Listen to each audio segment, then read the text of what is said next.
Hello friends, నేను శరణ్యాని. ఇవాళ 7 అడుగుల బంధం 48వ భాగం చదువుకుందాము. రచించిన వారు మీనా ముక్తేశ్వర్ గారు. కృష్ణవర్మ దిగి లోపలికి వస్తున్నారు. శ్రావణి చూసింది. ఒక్క క్షణం అక్కడ ఎవరున్నారన్న సంగతి కూడా మర్చిపోయింది. పరుగున కృష్ణవర్మ దగ్గరకు వెళ్ళిపోయింది. ఏమైంది? మీకు ఎలా ఉంది? తలక గాయం ఏంటి అంటూ కృష్ణవర్మను హత్తుకుపోయింది శ్రావణి. ఆశ్చర్యంగా చూస్తూ కనీసం మాట మాత్రమైనా నేను నిన్ను ప్రేమిస్తున్నానని కూడా చెప్పని శ్రావణి అలా ప్రేమతో గుండెల్లో దాగిపోయేసరికి కృష్ణవర్మకు ఆనందంతో బాధతో కన్నీళ్ళు వచ్చేశాయి. ఏమైంది మీకు? ఎవరు వాళ్ళు? మీకు ఆపతుందని చెప్పుకుంటున్నారు అందరూ. ఎటువంటి ఆపదలో ఉన్నా మిమ్మల్ని నేను వదులుకోలేను. కనీసం ఫోన్ చేసినా మీరు తీయలేదు. ఏం చేశాను నేను నిన్ను అంటూ ఏడుస్తూ ఉంది శ్రావణి. అందరూ ఆశ్చర్యంగా ఆనందంగా చూస్తున్నారు. ప్రేమ విలువ ఎంతటిదో తెలిసిన వారికి అటువంటి దృశ్యం ఒక అనుకోని దృశ్యంగా కనిపించదు, అద్భుతంగా కనిపిస్తుంది. ఆ విధంగా ధరణి కళ్ళల్లో నీళ్లు చేరాయి. పిచ్చిపిల్ల ఎంత ప్రేమను పెంచుకుంది, పైకి కనిపించదు. అందరికన్నా చిన్నది, ఇల్లంతా అల్లరి. దాని మనసులో ఇంత ప్రేమ ఉందా? ఏనాడు మాట వరుసకైనా బయటపడదు. ఇల్లంతా సంతోషంగా ఉండాలని కోరుకునే ఒక మంచి మనసున్న అమ్మాయి. ఆ అమ్మాయి మనసులో అంత గొప్ప స్థానాన్ని సాధించుకున్న కృష్ణ గారు నిజంగా గొప్పవారు అనుకుంది ధరణి. మీ ఇద్దరి ప్రేమ ఫలించాలని ఆ భగవంతుణ్ణి కోరుకుంటున్నాను అనుకుంది మనసులో ధరణి. మా బుజ్జి మరదలేమో అనుకున్నాను, మా తమ్ముడిని బుట్టలో వేసిందంటూ నవ్వాడు రవివర్మ. మా అల్లుళ్ళు మామూలు వాళ్ళు కాదు, అమాయకమైన మా అమ్మాయిలను ఇట్టే మాయం చేసేస్తారంటూ నవ్వారు ఆనంద్ గారు. సుప్రజ కూడా నవ్వుతూ ఉంది అందంగా. ఇదంతా మా చిన్న మావయ్య గారి దగ్గర నేర్చుకున్నామన్నాడు రవివర్మ నవ్వుతూ. సుప్రజ కూడా రండి లోపలికి అంటూ ఆహ్వానించింది.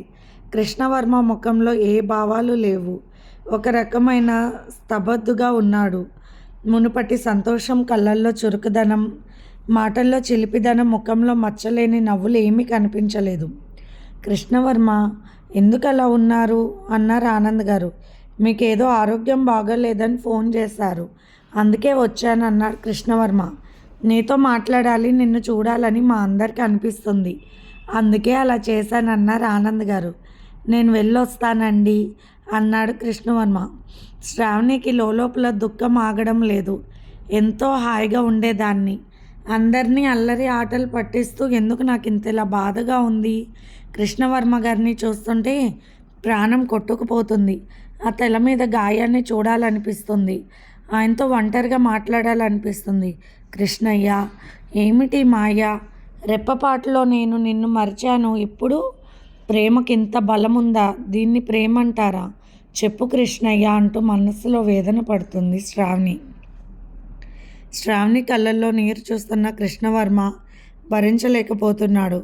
శ్రావణిని దగ్గరికి తీసుకోవాలనిపిస్తుంది అతని మనసుకు. శ్రావణితో కలిసి దూరంగా ఎవరు లేని చోటుకు పారిపోవాలనిపిస్తుంది. ఇక్కడే ఉంటే నా మనసు మారిపోతుంది అనుకుని పైకి లెగబోయాడు కృష్ణవర్మ. రవివర్మ, కృష్ణ కూర్చో అన్నాడు. అన్నయ్య మీద ప్రేమ లేదా నీకు? నాతో అంతగా కలిసిపోయిన నువ్వు నీకు వచ్చిన ఆపద గురించి కానీ నీ మనసులో మాటగా నాకు చెప్పలేవా అన్నాడు రవివర్మ. మన కుటుంబం బాగా ఉండాలని అందరి మంచి చెడ్డలు చూసిన నువ్వు మా మనసుల్లో స్థిర నివాసం ఏర్పరచుకున్నావు. దూరంగా వెళ్ళిపోయిన మా మనసుల్లోనే ఉంటావు కృష్ణ. దయచేసి హాయిగా మనసు ప్రశాంతపరచుకొని నీ మనసులో మాట చెప్పు, జరిగింది చెప్పు అన్నాడు రవివర్మ. అందరూ కృష్ణవర్మ వైపు చూస్తున్నారు. సుప్రజ గారు లోపలికి వెళ్ళి అందరికీ కాఫీలు రెడీ చేస్తుంటే ధరణి అందరికి ఇచ్చింది. కృష్ణవర్మ, నేను మీకు దూరంగా ఉండాలి అన్నయ్య, లేకుంటే మీకు కూడా లేనిపోని ఇబ్బందులు వస్తాయి. ఎన్నో ఇబ్బందులు తప్పి గీతికాకు దేవాకు పెళ్ళి జరగబోతుంది. మళ్ళీ నా కారణంగా ఏదైనా జరిగితే నేను భరించలేను అన్నాడు కృష్ణవర్మ బాధపడుతూ. కృష్ణవర్మ, నీ కారణంగా జరగదు, నీ వల్ల మంచి జరుగుతుంది. అందరం కలిసికట్టుగా ఉంటే మనల్ని ఎవరు ఎదుర్కొంటారు అన్నారు ఆనంద్ గారు. గీతికాకి పెళ్ళి అయిపోయి వెళ్ళిపోనివ్వండి, కనీసం అప్పుడు చూసుకుందామన్నాడు కృష్ణవర్మ. ఒకరి కోసం ఒకరు దూరంగా ఉండలేము, ఒక కుటుంబ సభ్యులైపోయిన మనం అన్నారు రవివర్మ. కుటుంబంలో అన్ని సంతోషాల వెనుక మీ ప్రోత్సాహం ఉంది. మీరు ఇలా దూరంగా ఉండాల్సిన పని లేదన్నది ధరణి నవ్వుతూ. లేదండి, నా చుట్టూ చాలా చక్రవ్యూహం అలముకుంది. అది నేను ఎక్కడుంటే అక్కడ ఒక బ్రాహ్మణం సృష్టిస్తుంది. అందువల్ల ఎవరూ నష్టపోకూడదు. అందుకే ఎంతో ప్రేమించిన శ్రావణిని కూడా వద్దు అనుకుంటున్నాను నేను అన్నాడు కృష్ణవర్మ. ఆ మాటలు విన్న శ్రావణికి ఒక్కసారిగా దుఃఖం పొంగిపోయింది. మీరు ఇలాంటి వారని నేను అనుకోలేదు. ఎందుకు ఇలా మాట్లాడుతున్నారు అన్నది శ్రావణి. ఏమిటది పెద్దవాళ్ళలో అన్నది ధరణి నిదానంగా. అవును, నిజమైన ప్రేమకు భయం అనేది ఉండదు. ఆడ మగ తేడా అని కూడా ఉండదు. తమ మనసులో మాటను అలా చెప్పగలుగుతారు. ప్రేమకున్న శక్తి అది. మీరేమనుకున్నా మీరు ఒంటరిగా ఇలా బాధపడడం నాకు ఇష్టం లేదు అన్నది శ్రావణి బాధపడుతూ. శ్రావణికి తల నిమురుతూ, అలా ఏమీ జరగదు శ్రావణి, బాధపడకు అన్నారు ఆనంద్ గారు. కూర్చోమ్మా అంటూ కూర్చోబెట్టారు సుప్రజ గారు. నిన్నటి వరకు చిన్నపిల్లల అందరి ముందు అల్లరి చేస్తూ తిరిగిన శ్రావణిని చూస్తుంటే అందరికీ ఆశ్చర్యం అనిపించింది. ఏ విషయానికి భయపడకుండా తనలో ప్రేమను వ్యక్తపరుస్తూ ధైర్యంగా మాట్లాడుతున్న శ్రావణి వైపు చూసి ఒకంత ఆశ్చర్యంగా చూస్తున్నారు అందరూ. పెద్దవాళ్ళ ముందు ఎందుకు అలా మాట్లాడుతున్నావు శ్రావణి? ఎప్పుడు నాకు మీరంటే ఇష్టం అని కూడా చెప్పాను దానివే కదా, ఎందుకు ఇలా అందరిలో అన్నాడు బాధగా కృష్ణవర్మ. ప్రేమిస్తున్నా, నా మనస్సులో మీ స్థానం అలాగే ఉంటుంది. నిజమే బాబాయ్, ముందు మేము ఎవ్వరూ మాట్లాడము, కానీ నేనేం మాట్లాడుతున్నానో నాకే తెలియకుండా మాట్లాడుతున్నాను. నాకు ఏదో అయ్యింది, మీకు కష్టం కలిగిందని తెలిసిన దగ్గర నుండి నా మనసులో లేదు, మిమ్మల్ని చూడాలని తప్పించిపోయిందంటూ వెక్కి వెక్కి ఏడుస్తుంది శ్రావణి. అందరికీ చాలా బాధగా అనిపించింది. ధరణి శ్రావణిని దగ్గరికి తీసుకుంది. కృష్ణవర్మ మాట్లాడుతూ, మధుభూషణ్ వాళ్ళు మామూలు వాళ్ళు కాదు అన్నయ్య, అతి భయంకరమైన వాళ్ళు. మా తాతగారి కాలంలో మధుభూషణ్ వాళ్ళ తాత చేసిన అరాచకాలు అంతా ఇంతా కాదు. రాజశేఖర్ నిలయం ఎప్పుడూ ఆనందంతో ఉండాలి అన్నది నా ఆశ. అందుకే చెబుతున్నాను, నాకు దూరంగా ఉండడమే మీకు శ్రేయస్కారం అన్నాడు కృష్ణవర్మ. చాలా తేలిగ్గా చెప్పేస్తున్నావు కృష్ణవర్మ.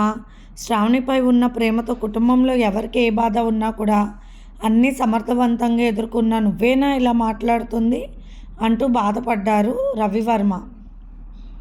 కృష్ణవర్మ విషయాలు పక్కన పెడితే నువ్వు చెప్పిన విషయం ఒక రకంగా కరెక్ట్. మనం దూరంగానే ఉందాం కొంతకాలం, కానీ మనసులు దూరంగా ఉండకూడదు. జరిగే ప్రతి విషయాన్ని ఫోన్ల ద్వారా పంచుకుందాం, జరగబోయే విషయాలను చర్చించుకుందాం. ముఖ్యంగా నువ్వు ఒంటరి వాడిగా ఉండకూడదు. ప్రతి విషయాన్ని శ్రద్ధగా అందరం పట్టించుకుంటే వాడు ఎంతవరకు నిలవగలుగుతాడు మన ముందు అన్నారు ఆనంద్ గారు కోపంగా. గీతిక విషయంలోకి వస్తే నేనైనా ఎందుకు ఊరుకుంటాను?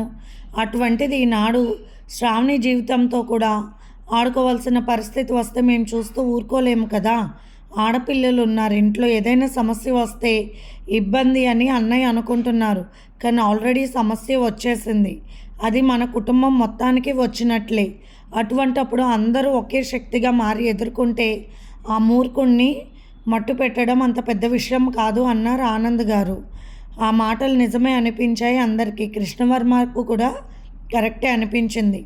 నిజమే, సమస్య వస్తే భయపడాలి. సమస్య ఆల్రెడీ వచ్చేసింది కదా, అది ఏ రూపంలోనైనా ఎటువైపునైనా రావచ్చు. మావయ్య గారు అన్న మాటలు కరెక్ట్ అనుకుని కృష్ణవర్మ మనసులో, మీరు చెప్పింది కరెక్ట్ మావయ్య గారు అన్నాడు. ఈ తల మీద దెబ్బ ఎలా తగిలిందంటూ రవివర్మ పైకి లేచి అక్కడ తడిమి చూశాడు. అబ్బా అన్నారు కృష్ణవర్మ. జరిగిన విషయం చెప్పారు. నీళ్ళల్లో ఉండగానే చుట్టూ నలుగురు వచ్చి ఇబ్బంది పెట్టారా అంటూ ఆశ్చర్యంగా విన్నారు అందరూ. అందుకే భయపడ్డాను మావయ్య గారు. మా అమ్మ చెబుతూ ఉండేది, ఎవరిని ఇబ్బంది పెట్టకు, కానీ నిన్ను ఇబ్బంది పెడితే వదలకు అనేది. ఆమె ఎన్నో నేర్పించారు నాకు. చిన్నప్పటి నుంచి నాకు కర్రసాము వచ్చు, కత్తిసాము వచ్చు. ఎవరికి భయపడవలసిన అవసరమే లేదు నాకు నిజానికి. కానీ రాజశేఖర్ నిలయంతో నాకున్న బంధం వల్ల భయపడుతున్నాను అన్నాడు. అంతే కృష్ణవర్మ దర్పంగా. బేష్ అయిన మాట అన్నావు కృష్ణవర్మ అన్నారు నవ్వుతూ ఆనందరావు గారు. అలా మాట్లాడుకుంటే కాస్త మనసు శాంతించింది శ్రావణికి ఎప్పుడైనా ఫోన్ చేసినా కూడా ఈ సమయంలో చేయకూడదు. బయట కానీ మాట్లాడితే అలా మాట్లాడకూడదు. ఇంట్లోకి వచ్చినప్పుడు శ్రావణి వైపు చూస్తూ ఉంటే అలా చూడకూడదని ఎన్నో ఆంక్షలు పెట్టిన శ్రావణి ఈరోజు తన కుటుంబం వాళ్ళ ముందే వచ్చి నన్ను కౌగిలించుకోవడం నా మనసుకి ఎంతో సంతోషంగా ఉంది. కానీ ఉన్న పరిస్థితులు ఆ సంతోషాన్ని పంచుకోలేకుండా చేస్తున్నాయి అనుకుంటూ శ్రావణి వైపు అలాగే చూస్తున్నారు కృష్ణవర్మ. ఏడ్చి ఏడ్చి కళ్ళు ఎర్ర కలువల్లా ఉన్నాయి, ముక్కుకు అందుపైన సంపెంగ పువ్వులా ఉంది అనుకుంటూ అలా కాసేపు శ్రావణి వైపే చూడగానే అన్ని బాధలు ఒక్కసారిగా మర్చిపోయారు ఒక్క క్షణం కృష్ణవర్మ. ఏదో సంతోషం గుండెల్లో ఆవరించింది. శ్రావణి వైపు చిలిపిగా చూశారు. స్వాతి ముత్యమాల ఒళ్ళు తాకి తుళ్ళిపోయింది. దగ్గరికి తీసుకుని ముద్దు పెట్టుకోవాలనిపిస్తుంది. అయినా అందరి ముందు అలా చేయలేను నేను. అమ్మో, ఆడవాళ్ళు కనిపించరు, ధైర్యం చేస్తే వారంత ధైర్యవంతులు ఉండరు అనుకున్నాడు కృష్ణవర్మ శ్రావణి వైపు చూస్తూ. అర్థమైంది తమ్ముడు నీ మనసులో మాట అని సడన్గా రవివర్మ గారు అనగానే సర్దుకుని శ్రావణి వైపు నుండి చూపు మళ్లించారు. ఇలాంటివి బాగా పసిగడతారు దొరగారు, అసలైన చిలిపివారని ధరణి రవివర్మ గారి వైపు చూసి మనసులోనే నవ్వుకుంది ఒక్కసారిగా. ఆనంద విలువ లాంటి ఇల్లు దీనంగా మారిపోయింది. అది కృష్ణవర్మ గారు నవ్వడమే మళ్ళీ ప్రశాంతంగా అయిపోయినట్టు అనిపించింది ఆనంద్ గారికి. ఈ అబ్బాయిలో ఏదో దైవశక్తి ఉన్నట్టు అనిపిస్తుంది నాకు. ఏదో తెలియని తేజస్సు, ఏదో కనిపించని గొప్ప వెలుగు ఉంటుంది. ప్రేమ నిండిన రూపం, కన్నులలో ఆత్మీయత, ప్రేమ నిండి ఉంటుంది ఎప్పుడు అనుకున్నారు ఆనంద్ గారు. అందరూ కలిసికట్టుగా ఉండాలని నిర్ణయించుకున్నారు. కానీ కృష్ణవర్మ అందరితో కలిసినట్టు ఉండడు. ప్రతి విషయం ఒకరికి ఒకరు ఫోన్ల ద్వారా మాట్లాడుకుంటారు. ఆ ఫోన్లు కూడా కొత్త సిమ్ తీసుకుని వాడాలని నిర్ణయించుకున్నారు ఆనంద్ గారు. ప్రతి విషయం పకడ్బందీగా ఉండాలి.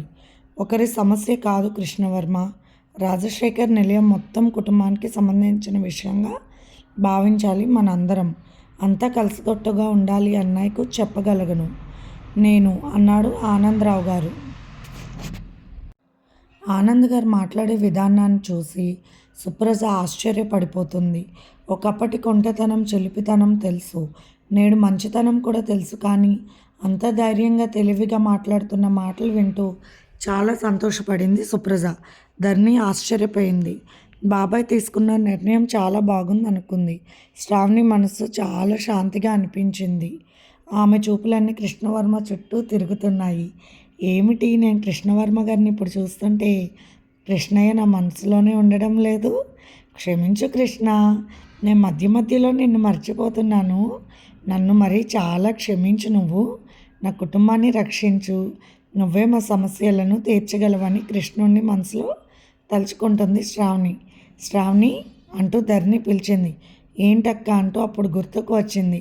తను కృష్ణవర్మ గారిని హత్తుకోవడం అందరి ముందు కొంచెం కూడా బిడియం లేకుండా ఇలా చేయగలిగాను నేను అని. శ్రావణి, నువ్వు కృష్ణవర్మ గారిని ఇష్టపడ్డానన్న మాట మాత్రం కూడా చెప్పలేదు. ఇంత ప్రేమను ఎలా దాచుకున్నావు? కేవలం కృష్ణవర్మ గారే నిన్ను ప్రేమిస్తున్నారనుకున్నాము, కానీ నువ్వు కూడా అంతగా ప్రేమిస్తున్నావా? ఈరోజే చూశాను అంటూ నవ్వుతూ మాట్లాడుతున్న ధరణి వైపు భయంగా, బిడియంగా, సిగ్గుగా చూసి నవ్వింది శ్రావణి. నీ మంచి మనసు నాకు తెలుసు శ్రావణి. రాజశేఖర్ నిలయంలో సంతోషానికి మూల కారణం నువ్వు. ప్రతి విషయాన్ని చిన్నపిల్లవైనా కూడా చిన్నప్పటి నుంచి ఎంతో తెలివిగా పట్టించుకుని ఇంటిని స్వర్గంగా చేసేదానివి. అచ్చు నీలాంటి మనసున్నవాడు కృష్ణవర్మ. ఇద్దరి మనసులు ఒకటే అంటూ నవ్వింది ధరణి. మీ ఇద్దరికి ఈడు చోడు కూడా చాలా బాగుంటుంది అంటున్న ధరణి వైపు చూసి సిగ్గుపడింది శ్రావణి. నాన్నగారు కృష్ణవర్మతో మనకు సంబంధం వద్దు అంటే అందరికీ భయం చెప్పి కంట్రోల్ పెట్టిన ఈ అల్లరమ్మాయి కృష్ణవర్మ గారి కోసం చెప్పకుండా పారిపోతుంది బ్యాగ్ తీసుకుని.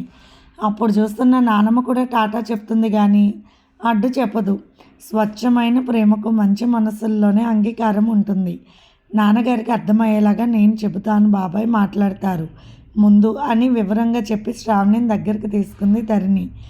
అక్క చెల్లెలు ముచ్చట్లు దూరం నుండి గమనిస్తున్నారు కృష్ణవర్మ చూపులన్నీ శ్రావణి చుట్టూ తిరుగుతున్నాయి. సడన్గా నన్ను వచ్చి హత్తుకుపోయిన గుండెల్లో పుష్పగుచ్చాలు గుచ్చావు. ఇటువంటి సందర్భం ఒకటి వస్తుందని నేను కలలో కూడా అనుకోలేదు, ఊహించుకోలేదు. నీకు నువ్వే వచ్చి నా గుండెల్లో తలదాచుకుంటావని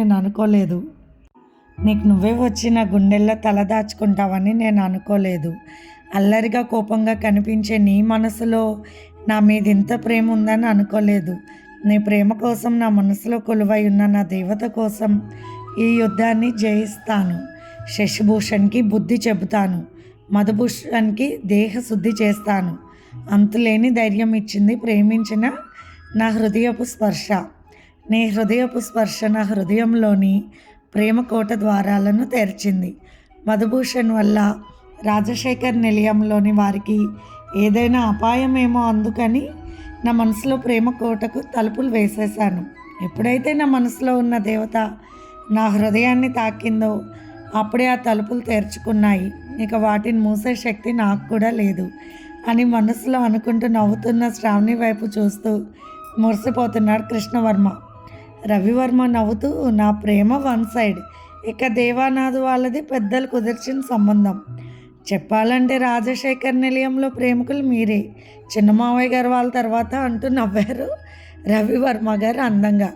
చాలా ఆనందిస్తున్నాడు కృష్ణవర్మ. నుదుటి మీద గాయాన్ని చూశారు రవివర్మ. చాలా జాగ్రత్తగా ఉండు కృష్ణ, ఎప్పుడు ఎలాంటి అవసరం కలిగినా ఆ గొడవలకి మనకన్నా ముందు మన ఫ్యాక్టరీలో వాళ్ళే సమాధానం చెప్తారు కొందరికి. నిన్ను మించి వంచిన చేతులు వారివి అంటూ నవ్వారు ఆనంద్ గారు. అలా ఒకరికొకరు సంతోషంగా మాట్లాడుకున్నారు కాసేపు. అందరూ మాట్లాడుకుంటున్నారు ఉండాల్సిన జాగ్రత్తల గురించి, చేయాల్సిన పనుల గురించి, పెళ్లి విషయాల గురించి. శ్రావణి వంటింట్లోకి వెళ్ళింది మంచినీళ్ళు తాగడానికి. కృష్ణవర్మ పైకి లేచి దాహం వేస్తుంది మంచినీళ్ళు అని అనగానే శ్రావణి అని పిలవబోయారు ఆనంద్ గారు. ఏమీ అక్కర్లేదు మావయ్య గారు, మన కృష్ణవర్మ వంటింట్లోకి వెళ్ళి తన దాహాన్ని తీర్చుకు వస్తాడంటూ నవ్వారు రవివర్మ.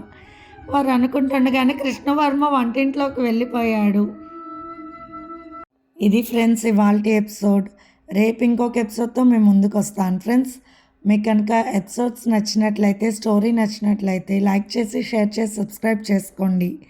అలాగే మన ఛానల్లో ప్రసారం అవుతున్న positive thoughts written by Shri Kommanapalli Ganapathirao గారివి కూడా చదివి మీ అమూల్యమైన సమీక్షలు తెలియచేయండి ఫ్రెండ్స్. మీకు నచ్చితే కనుక లైక్ చేయండి.